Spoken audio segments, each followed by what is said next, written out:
How to fix voicemail is not working in Honor Magic 7.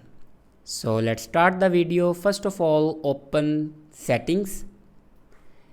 In settings, scroll down in last and here you can see the option system and updates. Now click on it and then click on reset. After clicking on reset, you can see the option reset network settings. Now click on reset network settings and then again click on reset network settings. After reset the network settings, your problem will be fixed. If it doesn't fix your problem, then go back and open software update.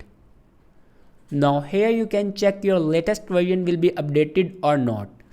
If it doesn't update your latest version, then update it to latest version. After that, your problem will be fixed.